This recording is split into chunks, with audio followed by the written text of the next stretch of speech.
Chapter 7.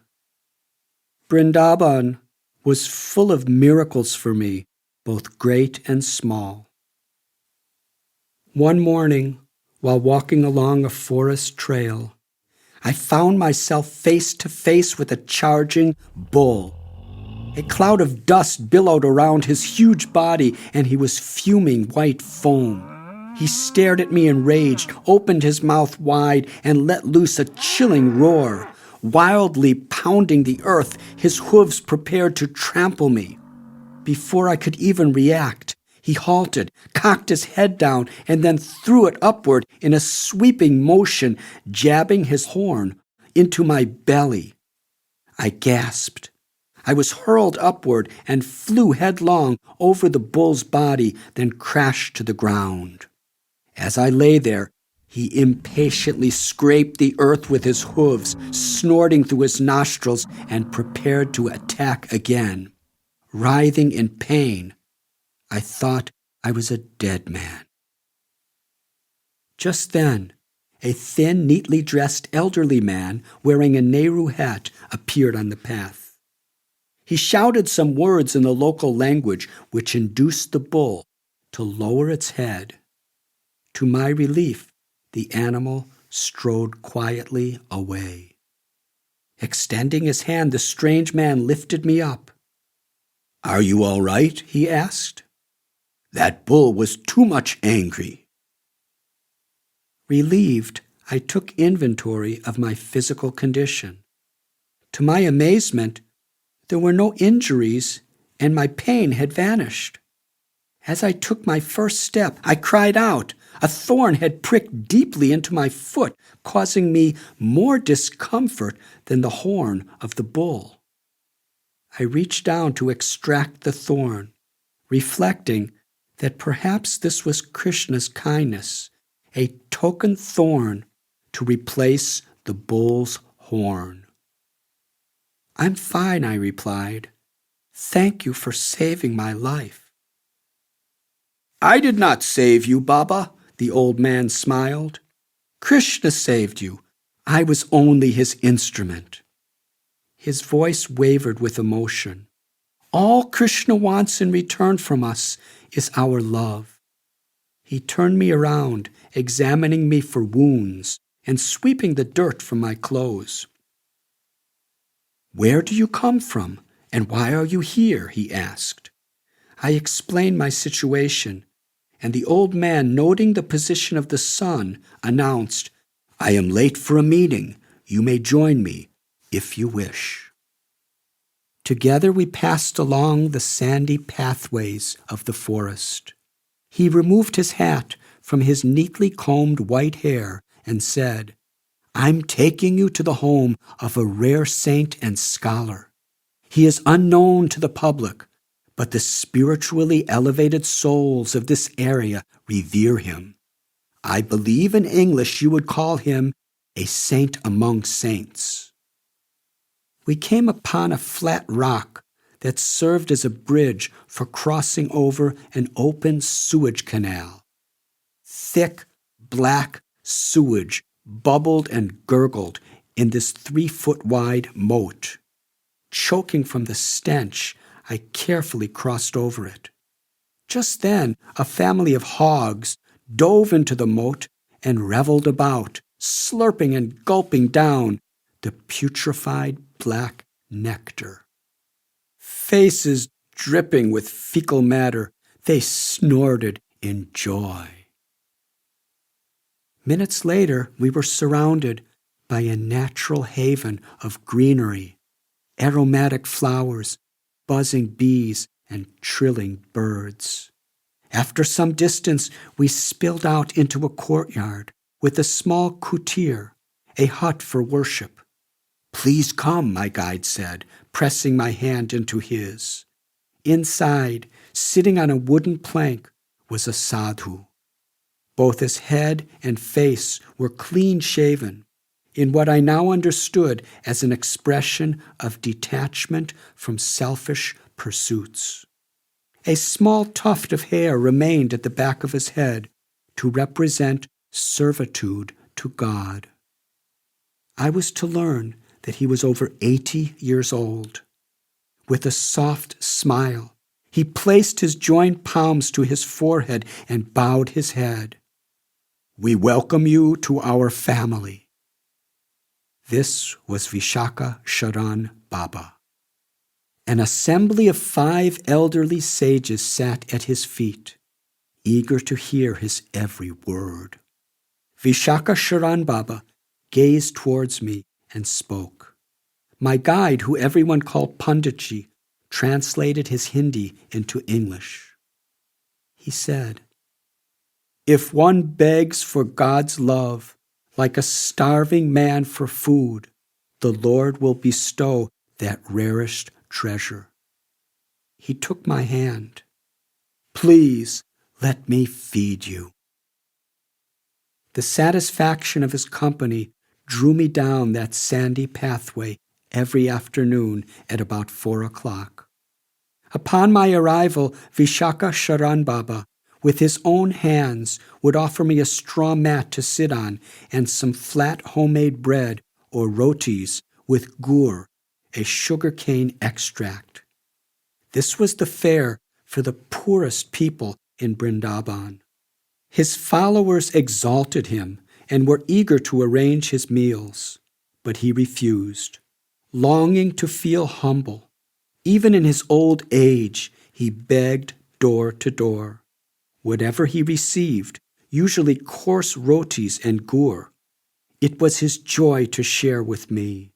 Although over 4 times my age, a saint among saints, a recognized scholar, he treated me with a compassion that left me speechless. Vishaka Sharan Baba had first come to Vrindavan as a sadhu in 1918 and remained for the rest of his life. Little is known of his past, as he rarely discussed it. In the Himalayas, I had lived among holy men who practiced severe indifference to the world, and I witnessed varieties of supernatural powers. Vishaka Sharan Baba neither displayed such miracles nor tortured his body. He was just absorbed in loving service. When he spoke of Sri Radha's love and Lord Krishna's pastimes, he was like an innocent child, unaware that he had the authority of a spiritual king. In his shyness, he hid his ecstasies and served in an ordinary way. His presence drew an affection from my heart that I could not fully understand. On one occasion, I asked Vishaka Sharan Baba, "Please tell me whatever you feel I need to hear." Sitting on his wooden plank, he closed his eyes, and entering a trance, a stream of words so relevant to my concerns, questions, and longing to embrace Krishna flowed from his mouth, and I listened while Panditji closed his eyes and translated for me. Lord Krishna's body is purely spiritual. His form is eternal, full of knowledge and bliss. The Vedic scriptures and the visions of millennia of saints all concur in describing his form in the spiritual world. Although his beauty is indescribable to the material senses, the scriptures give as close a description as is humanly comprehensible. He is the reservoir of all beauty. His complexion is bluish like a newly formed monsoon cloud, with the exception of his palms and soles that are like pink lotuses. His eyes, which see everywhere, are the shape of fully blossomed lotus petals. His nose is soft like the sesame flower, his lips reddish like the bimba fruit, and his teeth like rows of pearls. His cheeks and forehead possess the beauty of full moons. His ears, which hear everything, are decorated with bejeweled earrings shaped like sharks. His hair, like radiant black silk, cascades luxuriously around his moon-like face and is ornamented by a string of tiny flowers, jewels, and a peacock feather. His neck gently swirls like the conch shell, and his every limb is softer than fresh butter, yet he may act with the power of a thunderbolt. He is unlimited and supremely independent. Through his energies, all material and spiritual worlds are pervaded, and he expands to personally reside within the heart of every living being as our constant friend and witness. He oversees the material creation, sometimes as a strict father, but in the highest realm of the spiritual world, Krishna is the supreme enjoyer. He shares his bliss with everyone through his playful pastimes, humorous words, and mischievous pranks. When he poses with 3 graceful bends and plays his flute, he mesmerizes our hearts with his all-enchanting love. In a state of bliss, Vishakasharan Baba went on as I listened, fascinated. And Sri Radha, he said, the Lord's feminine counterpart, has a complexion like molten gold. She is the supremely compassionate mother of all beings, and her beautiful attributes enchant even the mind of Krishna. But I feel unqualified to even begin to describe them. Her love is the all-pervading reality that charges the spiritual world with endless bliss. His enchanting description then shifted into an erudite analysis of these most personal forms of God, a perfect salve for my analytical Western mind. He said, one might think that such a description of God is anthropomorphic or trying to impose human-like qualities upon God. But to the contrary, it is humans who, in minute degree, have been blessed with qualities that originate in the Lord. As it is written in the Holy Bible, man is made in the image of God. His conception of the one God was so highly personal, not just in an allegoric or symbolic way, but as a spiritual truth far beyond our sensual or intellectual purview. The only way to access God for him was through sincere devotion. I found myself gradually gaining a deeper appreciation of these people's reasons for chanting God's names, serving others with such humility, and praying to the deity. One afternoon, I found Vishakasharan Baba and the sages gathered around an old wooden radio with an arched top, metal knobs, and a protruding antenna. It was probably made in the 1930s. As the crackling of static boomed out, my friend, who had saved me from the bull, translated the news for me. India and Pakistan are at war. His face clouded with grief. The cruel war is raging. Bombs are dropping, and thousands of troops are battling. No place is safe. The government has declared a blackout, cutting electricity to protect us from night bombings. His attention was drawn again to the crackling voice of the news. America is warning all American citizens to leave India at once.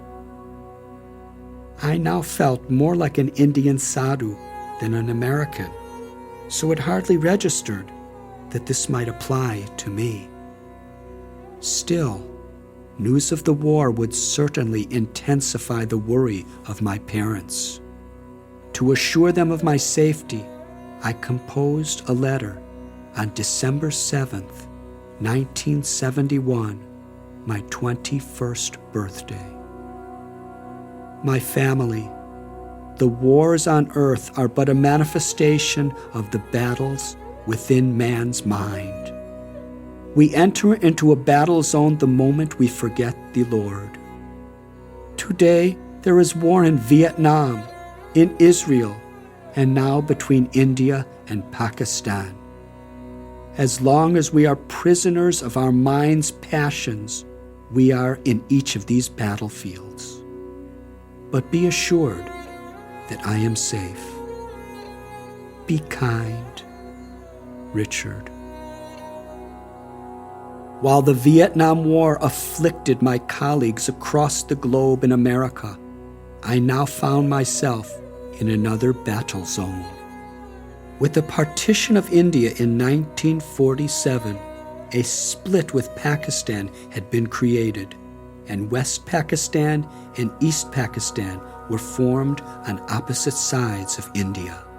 On December 3, 1971, West Pakistani warplanes attacked Indian soil in retaliation for India aiding an East Pakistani party that supported autonomy from West Pakistan.